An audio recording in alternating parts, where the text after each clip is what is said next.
నమస్తే, welcome to Visalaandhra news. ముందుగా headlines చూద్దాం. అదానీ గ్రూపుకు కేంద్రం ఊడిగం, సిపిఐ కార్యదర్శి నారాయణ విమర్శ.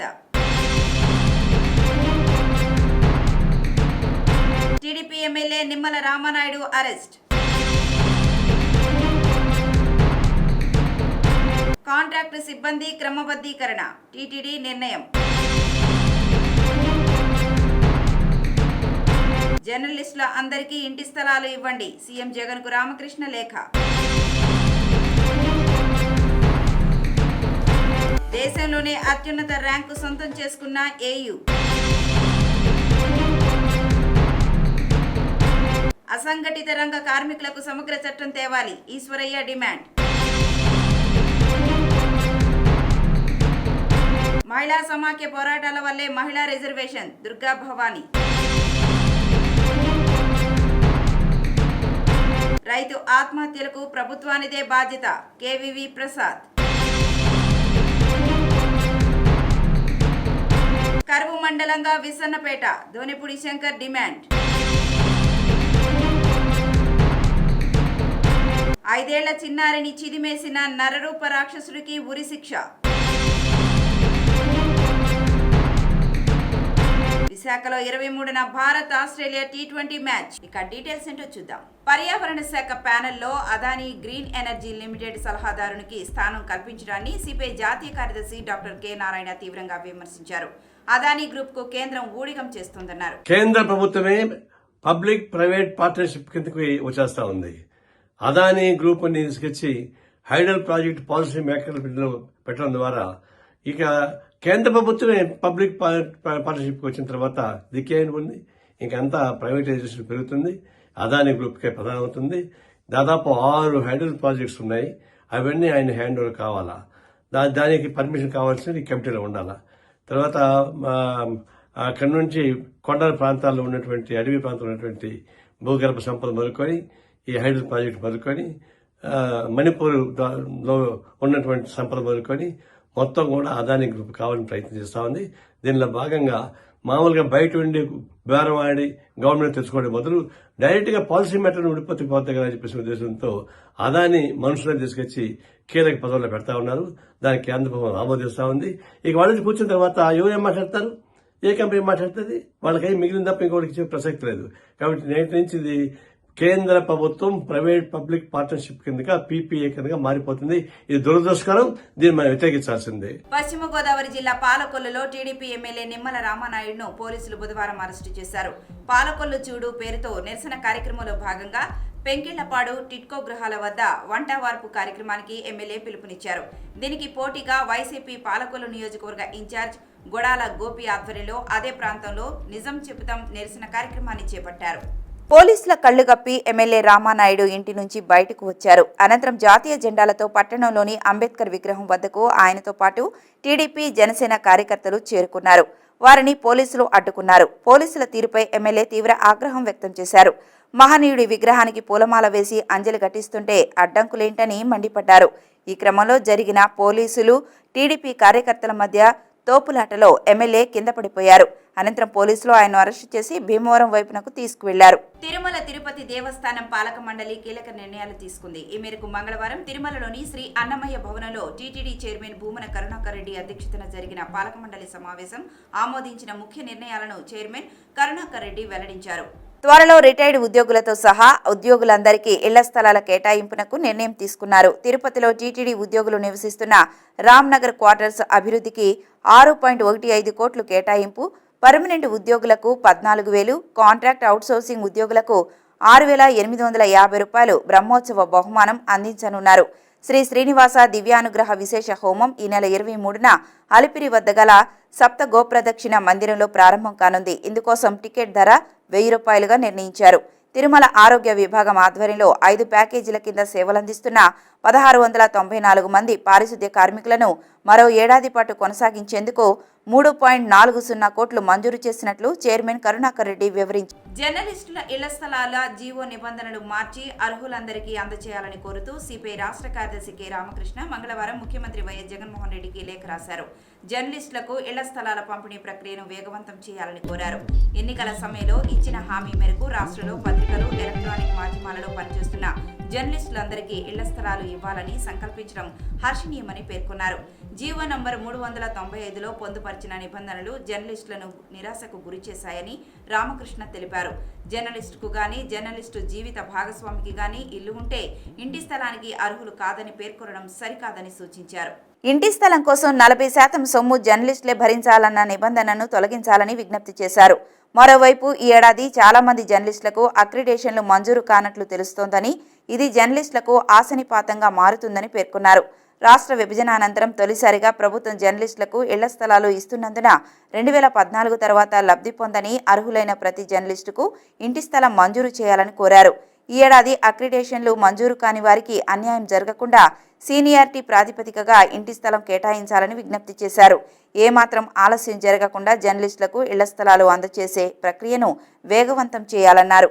ఆంధ్ర విశ్వవిద్యాలయం కొత్త చరిత్రను లిఖించింది. దేశంలో ప్రభుత్వ విశ్వవిద్యాలయాలకు మార్గదర్శిగా నిలిచే అత్యున్నత ఘనతను సాధించింది. ఇటీవల ఆంధ్ర విశ్వవిద్యాలయాన్ని సందర్శించిన national assessment accreditation council committee ఏయుకు నాక్ A++ ర్యాంక్ 3.74 గ్రేడింగ్ ఇచ్చింది. ఏయు అకాడమిక్ సెనేట్ మందిరంలో ఏర్పాటు చేసిన విలేకరుల సమావేశంలో ఏయు విసి ఆచార్య పివిజిడి ప్రసాద్ రెడ్డి వివరాలు వెల్లడించారు. విశ్వవిద్యాలయాల విభాగంలో దేశంలో ఇప్పటి వరకు కేవలం 3 వర్సిటీలు మాత్రమే 3.70 స్కోరును దాటాయన్నారు. ఎన్ఆర్ఎఫ్ ర్యాంకింగ్ ఓవరాల్ విభాగంలో మొదటి 100 స్థానాలలో నిలిచి నాక్ స్కోరులో 3.74 స్కోరు కలిగిన ఏకైక వర్సిటీగా ఏయు ఉందని అన్నారు. ఆంధ్ర విశ్వవిద్యాలయానికి నాక్ గుర్తింపు రానున్న 7 సంవత్సరాలకు అమలులో ఉంటుందని తెలిపారు. క్వాలిటేటివ్ ఫ్రేమ్వర్క్ భాగంగా నాక్కు చెందిన 7 సభ్యులు ఏయులో ప్రతి విభాగాన్ని, సమాచారాన్ని ప్రత్యక్షంగా పరిశీలించి అందించిన ర్యాంకింగ్గా ఇది నిలుస్తుందన్నారు. 2030 సంవత్సరం వరకు నాక్ గుర్తింపును ఏయు కలిగి ఉంటుందని ఆయన చెప్పారు. అత్యుత్తమ నాక్ ర్యాంక్ ఫలితంగా ఏయు ఇన్స్టిట్యూట్ ఆఫ్ ఎమినెన్స్ హరీదాకు దరఖాస్తు చేసే అవకాశం సాధించిందన్నారు. అదేవిధంగా ఏయుకి విదేశాల్లో సైతం తమ క్యాంపస్ను ప్రారంభించే అవకాశం లభిస్తుందన్నారు. రీసెర్చ్ నిధుల మంజూరుకు ఈ ర్యాంకింగ్ ఎంతో ఉపయుక్తంగా నిలుస్తుందని తెలిపారు. అసంఘటిత రంగ కార్మికుల శ్రేయస్సు కోసం సమగ్ర చట్టం తేవాలని పాలక ప్రభుత్వాలను రైల్వే గూడ్స్ షెడ్ హమాలీ వర్కర్స్ యూనియన్ ఏఐటియుసి గౌరవ అధ్యక్షులు జి ఈశ్వరయ్య డిమాండ్ చేశారు. కడప రైల్వే స్టేషన్ ఆవరణలోని యూనియన్ కార్యాలయంలో మంగళవారం జరిగిన జనరల్ బాడీ సమావేశంలో ఆయన మాట్లాడుతూ కేంద్రంలోని బీజేపీ సర్కార్ కార్మికుల హక్కులను కాలరాస్తున్నదని, 44 కార్మిక చట్టాలను రద్దు చేసి 4 కోడ్లను తీసుకొచ్చి కార్పొరేట్, ప్రైవేట్ సంస్థలకే ఊడిగం చేస్తుందని విమర్శించారు. దేశ జీడీపీలో 67% ఆదాయం కార్మికుల శ్రమ ద్వారా ప్రభుత్వానికి వస్తుందన్నారు. అటువంటి కార్మికులు తమ శేష జీవితాన్ని దయనీయంగా గడుపుతున్నారని అన్నారు. గత ఎన్నికల సమయంలో వైసీపీ నేతలు తాము అధికారంలోకి వచ్చిన వెంటనే అసంఘటిత కార్మికుల శ్రేయస్సు కోసం సమగ్ర చట్టం తీసుకువస్తామని హామీ ఇచ్చారని తెలిపారు. అయితే ఇప్పటి వరకు ప్రభుత్వం ఆ దిశగా ప్రయత్నాలు చేయలేదన్నారు. దేశంలో, రాష్ట్రంలో, జిల్లాలో అసంఘటిత రంగంలో పనిచేస్తున్న కార్మికులు ఉత్పత్తిలో క్రియాశీలక పాత్ర పోషిస్తున్నారని, వారికి కార్మిక చట్టాలు అమలు కావడం లేదని తెలిపారు. సమగ్ర చట్టాన్ని రూపొందించి కార్మికుల శ్రేయస్సుకు కృషి చేయాలని అన్నారు.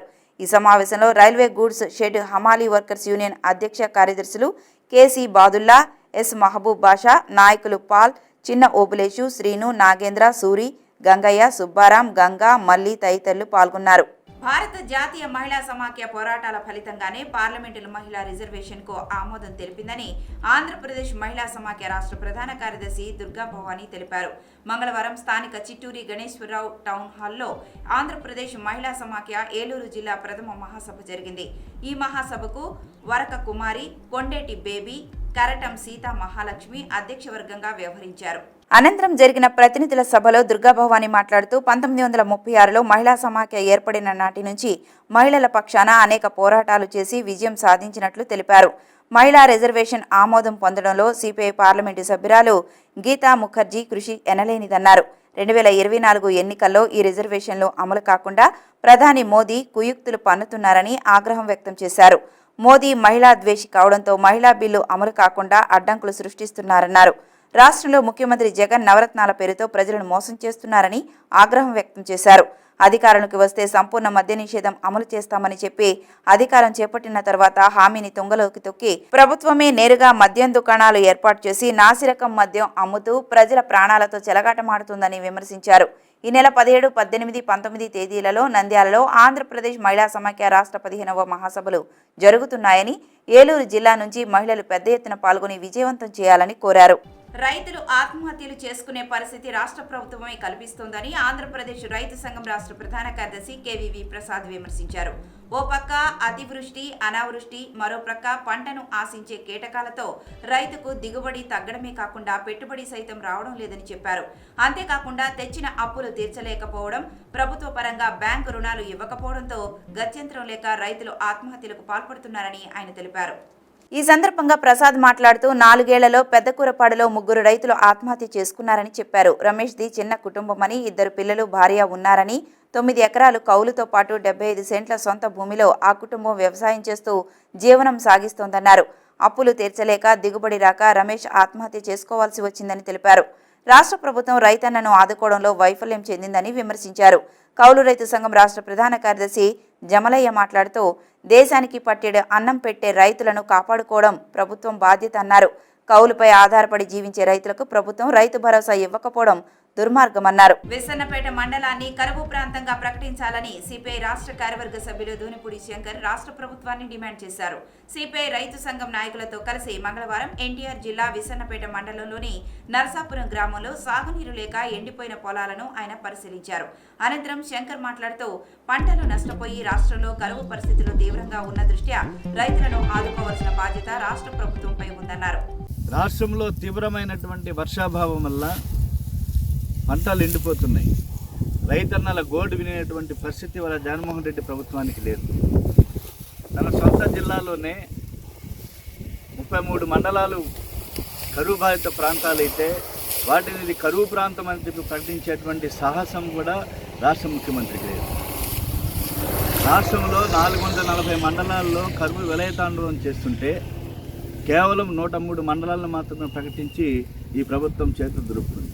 వాళ్ళ వరి, పత్తి, రైతు, ఉద్యానవన పంటలు దారుణంగా దెబ్బతిన్నటువంటి పరిస్థితుల్లో ఓ పక్కన రాష్ట్రంలో 1100 మిల్లీమీటర్ల వర్షపాతం కురిస్తేనే రైతు సుభిక్షంగా పైరు వేసేటువంటి పరిస్థితి ఉన్నది.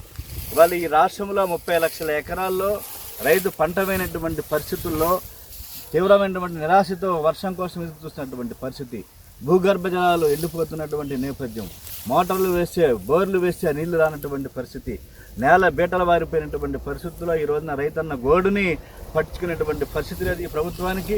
మన ఎన్టీఆర్ జిల్లాలో 14 మండలాలలో కరువు తీవ్రంగా విలయతాండవం చేస్తుంటే కేవలం తిరువూరు, గంపలగూడెం మండలాలను మాత్రమే ప్రకటించాడు. విసన్నపేట ఏం పాపం చేసుకున్నది? పక్కనే ఉన్నటువంటి మండలాలు ఏం పాపం చేసుకున్నాయి? కాబట్టి వాస్తవమైనటువంటి పరిస్థితుల్లో మాత్రం ఈ ప్రభుత్వానికి అంచనాలు అందలేదు. కాబట్టి కేంద్రం కానీ రాష్ట్రం కానీ వరి వేసినటువంటి రైతుకి నష్టపరిహారాన్ని చెల్లించాలి. పంటల బీమా పథకాన్ని వర్తింపజేయాల్సినటువంటి బాధ్యత రాష్ట్ర ప్రభుత్వం పైన ఉన్నది. ఓ పక్కన రైతు అలమటిస్తుంటే వాళ్ళ కేవలం 2 మండలాలను మాత్రమే ప్రకటించడం అనేటువంటిది చాలా ఉన్నది. గౌరవ శాసనసభ్యులు ఉన్నారు. మరి వాళ్ళ నియోజకవర్గాల్లో ఏ పరిస్థితి ఉన్నటువంటి వారికి తెలుసు. జగ్గపేట దగ్గర నుంచి వాళ్ళ మహిళల వరకు కూడా తీవ్రమైనటువంటి దుర్భిక్షమైనటువంటి పరిస్థితి ఉంటే వైసీపీ ఎమ్మెల్యేలు ఎవరు మాట్లాడరు. ఏ ఎమ్మెల్యేలు మాట్లాడేటువంటి పరిస్థితి. కాబట్టి వాళ్ళ విసన్నపేట ప్రాంతంలో వాళ్ళు ఎండిపోయినటువంటి నేపథ్యంలో తీవ్రమైనటువంటి వర్షాభావం, అలాగే చింతలపూడి పథకం అందుబాటులోకి రాలేకపోవటం, పోలవరం ప్రాజెక్టు పూర్తి చేయకపోవటం, ఇవన్నీ కూడా అనేక కారణాలతోటి వాళ్ళ రైతాంగం చకోర పక్షుల్లాగా వర్షం కోసం, నీటి చుక్క కోసం ఎదురుస్తున్నటువంటి పరిస్థితుల్లో ఈ రోజున కమ్యూనిస్ట్ పార్టీ రాష్ట్ర వ్యాప్తంగా కూడా రైతన్నలకు అండగా సాగునీరు కావాలని చెప్పి, రైతులకు నష్టపరిహారం ఇవ్వాలని చెప్పి, ఎకరాకి 30,000 రూపాయలు చెల్లించాలని చెప్పి ఈ సందర్భంగా విసన్నపేట మండలాన్ని కరువు మండలంగా ప్రకటించాలని చెప్పేసి వాళ్ళ సిపిఐగా డిమాండ్ చేస్తున్నాము. కాబట్టి రాష్ట్రంలో, నగరంలో, ఎన్టీఆర్ జిల్లాలో ఉన్నటువంటి 14 మండలాలను కూడా కరువు మండలాలుగా ప్రకటించాలి. ఎన్టీఆర్ జిల్లాని కరువు జిల్లాలుగా ప్రకటించాలని చెప్పి కూడా సిపిఐగా డిమాండ్ చేస్తూ రైతన్నల సమస్యలను తక్షణమే పరిష్కరించాలని చెప్పి, వారికి నష్టపరిహారం ఇవ్వాలని చెప్పి ఈ సందర్భంగా ప్రభుత్వానికి సిపిఐగా విజ్ఞప్తి చేస్తున్నాం. అభంశుభం తెలియని 5 ఏళ్ల చిన్నారికి తినుబండారాల ఆశ చూపి తీసుకెళ్లి అత్యంత కిరాతకంగా అత్యాచారానికి పాల్పడి ఆ తర్వాత దారుణంగా హత్య చేసిన నరరూప రాక్షసుడికి కేరళ హైకోర్టు మరణదండన విధించింది. అంతేకాకుండా నేరగాడు 5 యావజ్జీవ కారాగార శిక్షలు అనుభవించడంతో పాటు 7.3 లక్షల జరిమానా కూడా చెల్లించాలంటూ మంగళవారం తీర్పు వెలువరించింది. కేరళలోని అలువా ప్రాంతంలో జూలై 28న బీహారీ వలస కార్మికుడు 28 ఏళ్ల అస్ఫాక్ అలం తనతో పాటు అదే భవనంలో నివసిస్తున్న తోటి బీహారీ వలస కుటుంబానికి చెందిన 5 ఏళ్ల బాలికకు మిఠాయిలు కొనిపెడతానని చెప్పి బయటకు తీసుకుపోయాడు. తర్వాత మామిడి పండ్ల రసం తాగిస్తూ దూరంగా తీసుకుపోవడం సీసీటీవీలో నమోదైంది. దారిలో ఎదురైన ఒక వ్యక్తికి తాను ఆ బాలిక తండ్రినని నమ్మబలికాడు. నిర్మానుష్య ప్రదేశానికి తీసుకువెళ్లిన తర్వాత బాలికకు మద్యం తాగించి పదే అత్యాచారం చేశాడు. తర్వాత ఆ బాలిక దుస్తులనే మెడకు బిగించి హతమార్చాడు. ఆమె మృతదేహంపై చెత్త పడేసి గ్రానైట్ ముక్కల కింద పూడ్చిపెట్టాడు. అలంను కనుక విడిచిపెడితే మరెందరో మైనర్ బాలికలతో పాటు పుట్టబోయే ఆడ శిశువులకు ప్రమాదమని హైకోర్టు నొక్కి చెప్పింది. అలం వయసు, సామాజిక ఆర్థిక నేపథ్యం, విద్యా మానసిక స్థాయిలను పరిగణలోకి తీసుకొని శిక్ష తగ్గించాలన్న డిఫెన్స్ న్యాయవాది వాదనను హైకోర్టు తోసిపుచ్చింది. ప్రపంచ కప్ తర్వాత భారత్ ఆస్ట్రేలియా మధ్య T20 క్రికెట్ సిరీస్ లో భాగంగా విశాఖపట్నంలోని డాక్టర్ వైఎస్ఆర్ ఏసీఏ వీడీసీఏ అంతర్జాతీయ క్రికెట్ స్టేడియంలో ఈ నెల 23న జరిగే మ్యాచ్ కోసం బుధవారం, గురువారాల్లో ఉదయం 11 గంటల నుంచి పేటీఎం లింక్ ద్వారా ఆన్లైన్లో టికెట్లు విక్రయించనున్నట్లు ఆంధ్ర క్రికెట్ అసోసియేషన్ ఏసీఏ కార్యదర్శి ఎస్ఆర్ గోపీనాథ్ రెడ్డి వెల్లడించారు. ఈ నెల 17, 18 తేదీల్లో ఉదయం 10 గంటల నుంచి స్టేడియంలోని బి గ్రౌండ్, వన్ టౌన్లో ఉన్న Indira Priyadarshini municipal stadium, Gajuwaka Rajiv Gandhi indoor స్టేడియంలో ప్రత్యేకంగా ఏర్పాటు చేసిన కౌంటర్ల ద్వారా ఆఫ్లైన్లో టికెట్లు విక్రయిస్తామని తెలిపారు. ఆన్లైన్లో టికెట్లు కొనుగోలు చేసిన వారు Indira Priyadarshini municipal stadium, Rajiv Gandhi indoor స్టేడియంలో ఏర్పాటు చేసిన కౌంటర్లలో 22వ తేదీ వరకు, అదేవిధంగా doctor YSR ACA VDCA cricket స్టేడియంలోని బి గ్రౌండ్లో ఉన్న కౌంటర్లో 23వ తేదీ వరకు రెడీమ్ చేసుకోవచ్చునని తెలిపారు. టికెట్ ధరలు 600, 1500, 2000, 3000, 3500, 6000 రూపాయల వరకు విలువ గల టికెట్లు అందుబాటులో ఉంటాయని పేర్కొన్నారు. ఈ వార్తలు ఇంతటితో సమాప్తం. నమస్కారం.